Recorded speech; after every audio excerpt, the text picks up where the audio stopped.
सबसे पहले जो मुख्यमंत्री थे हीरालाल जी शास्त्री, उनसे लेके वर्तमान के मुख्यमंत्री श्री भजनलाल जी शर्मा, इनके सफ़र में सतत विकास अपने प्रदेश के अंदर होता जा रहा है, होता था और होता जा रहा है। पहले स्पीकर श्री नरोत्तम जोशी जी से लेकर आज के स्पीकर साहब श्री वासुदेव जी देवनानी, इन लोगों ने भी चार चांद हमारे इस विधानसभा के कार्यों में लगाने का काम किया है। उसके लिए भी मैं आपको आभार प्रकट करना चाहूँगी।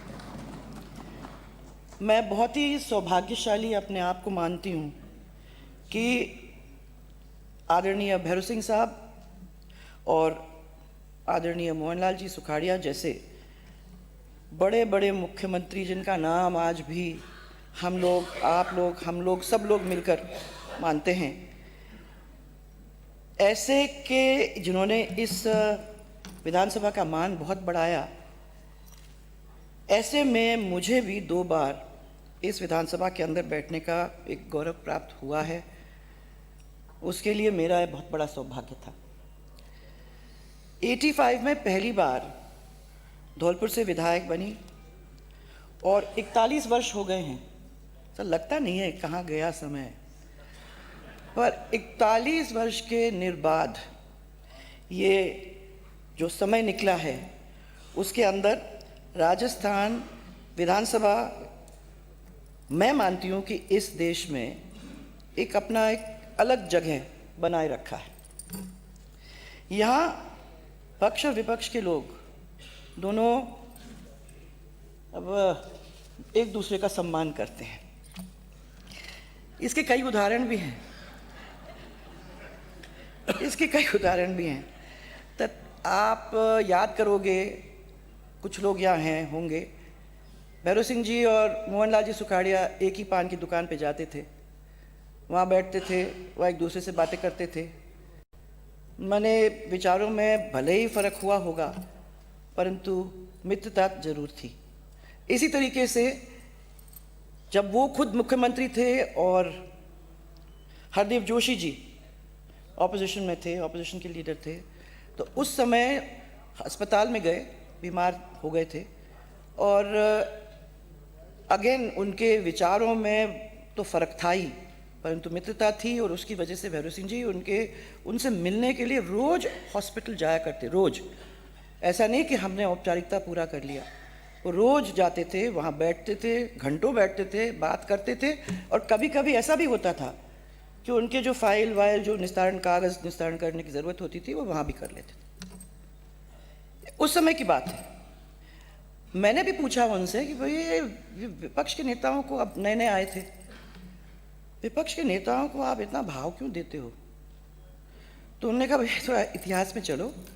सिकंदर और पोरस की कहानी मेरे को सुनाई उन्होंने कहा जब वो बंदी बनाकर पोरस को सिकंदर के सामने लाया गया, तो सिकंदर ने उससे पूछा कि मैं तुमसे क्या करूं, तेरे को मारा जाए या तेरे को बचाया जाए? तो उसने इतना ही जवाब दिया उनको कि एक शासक जो दूसरे शासक के साथ व्यवहार करता है, वही व्यवहार आप करिए। तो नेचुरली उन्होंने उसको छोड़ दिया और उन्होंने वही किया।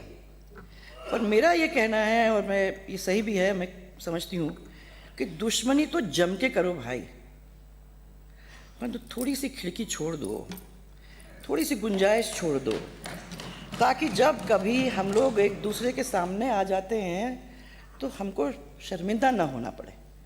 इतनी तो आप लोगों को रखने की ज़रूरत है। देखो, मैं ले जाती हूँ आपको पीवी नरसिम्हा राव के टाइम। पीवी नरसिम्हा राव और अटल जी की बहुत अच्छी मित्रता थी। 27 फरवरी 1994 में पाकिस्तान ने जिनीवा में भारत के खिलाफ एक मानव अधिकार प्रस्ताव पेश किया, तो वो अपनी पार्टी का किसी को भी भेज सकते थे। उन्होंने पहले ढूंढा सबसे बेस्ट आदमी कौन होगा इस चीज़ को ठीक करने के लिए। उन्हें मालूम था कि अटल जी अगर जाएंगे तो ये प्रस्ताव पास ही नहीं हो पाएगा, तो उन्होंने अटल जी को जिनीवा भेजा और वो ही हुआ जो उन्होंने सोचा था, वो प्रस्ताव पास नहीं हुआ।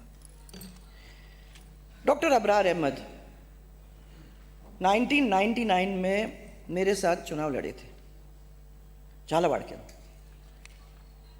और मैं आपको बताना चाहती हूँ उनकी डेथ हुई कुछ दिनों बाद। उनकी डेथ हुई तो उनका शव जो था वो कांग्रेस कार्यालय में जल्दी सुबह लाया गया था। सबसे पहले मुझे लगता है कि मैं पहुंची थी वहाँ, क्योंकि ज़्यादा कांग्रेस के लोग भी नहीं थे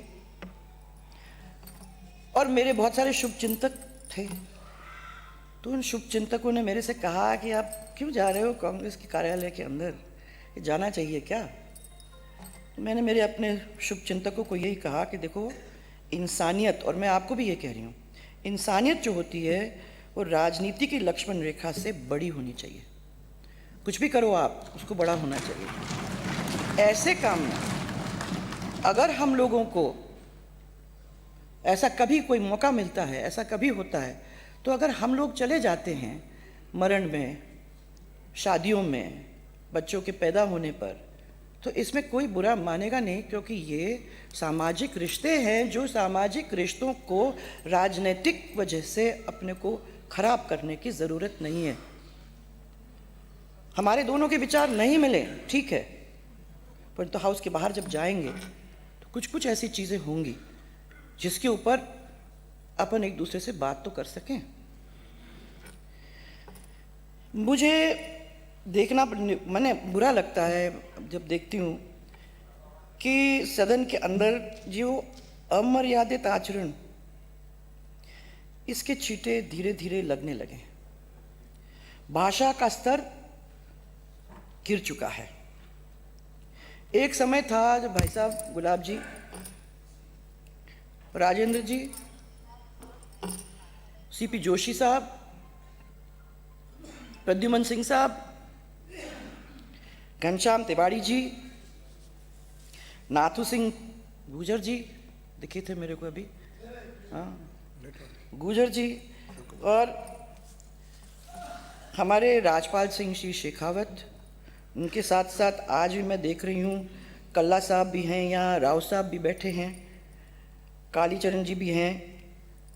ये सब लोग जब पढ़ के जाते थे और जब वो आते थे हाउस के अंदर बोलने के लिए, आज बहुत है, ऐसे नहीं है, मैं तो खाली कुछ जो नाम है वो ले रही हूँ, किसी का छूट गया तो, पर मैं ये कह रही हूँ कि ऐसे लोग जब जाते थे, पढ़ के समझ के जब जाते थे, तो हाउस फुल होता था और हाउस आराम से दोनों तरफ के लोग उनके भाषणों को सुनते थे और उससे कुछ समझ करके अपने घर ले जाते थे। पर आजकल क्या है कि जो अधिकतम नए सदस्य हैं वो बोलने की तैयारी करके नहीं आते। भैरव सिंह शेखावत साहब, सतीश जी अग्रवाल साहब, उनके समय के अंदर वो इसी विधानसभा के लाइब्रेरी में जाके, और आपको भी मालूम है, देर देर तक बैठ के वो पुस्तकों को पढ़ते थे, सब चीज़ों को पढ़ते थे, और जब वो आते थे हाउस के अंदर तो उनके तर्कों के आगे कोई कुछ बोल नहीं सकता था। मैं समझती हूँ, एक दफ़ा मैं गई थी, एक रविवार था,